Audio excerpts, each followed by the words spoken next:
தேர்தல் நியாயமா நடக்கலன்னு நான் சொல்ல வரல.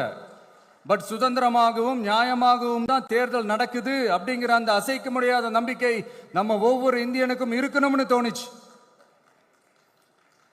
அது அமையணும்னா தேர்தல் ஆணையர்கள் கான்சென்சஸ், அதாவது ஒருமித்த கருத்து அடிப்படையில் மட்டும்தான் நியமிக்கப்பட வேண்டும் அப்படின்றத என்னுடைய ஒரு வலிமையான ஒரு கோரிக்கை. இரண்டாவது, ஏப்ரல் 14 அண்ணல் அம்பேத்கர் அவர்களுடைய பிறந்த நாள். அன்னைக்கு தான் நம்ம ஒட்டுமொத்த இந்தியர்களுக்குமான ஜனநாயக உரிமைகள் பிறந்த தினம். அதனால அந்த டேட்டை இந்தியாவோட ஜனநாயக உரிமைகள் தினமா அறிவிக்கணும்.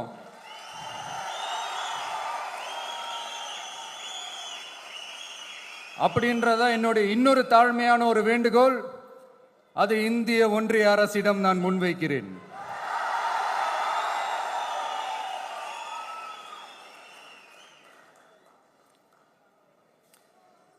அம்பேத்கர் அவர்களை பற்றி யோசிக்கும் போது கண்டிப்பா சட்டம் ஒழுங்கு சமூக நீதியை பற்றி யோசிக்காம இருக்கவே முடியாது.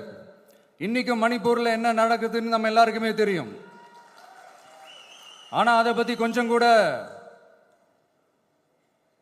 அதை கண்டுக்காம ஒரு அரசு மேல இருந்து நம்மளை ஆண்டுகிட்டு இருக்கு.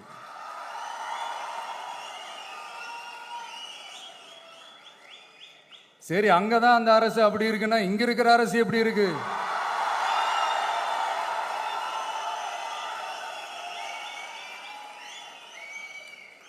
இங்க நம்ம தமிழ்நாட்டில் வேங்கை வயல்னு ஒரு ஊர்ல என்ன நடந்துச்சுன்னு நம்ம எல்லாருக்குமே தெரியும்.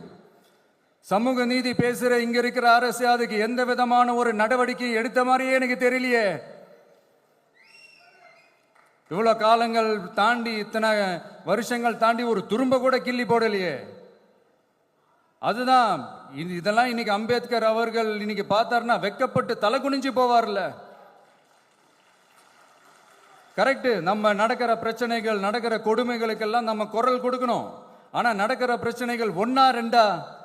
பெண் குழந்தைகளுக்கு எதிரா, பெண்களுக்கு எதிரா, ஏன் மனித உயிர்களுக்கு எதிரா? இதெல்லாம் நம்ம பார்க்கிறோம், படிக்கிறோம், மற்றவங்க கிட்ட இருந்து கேட்டு தெரிஞ்சுக்கிறோம். இதுக்கெல்லாம் ஒரு நிரந்தரமான ஒரு தீர்வு என்ன தெரியுமா? ரொம்ப சிம்பிள் தான்.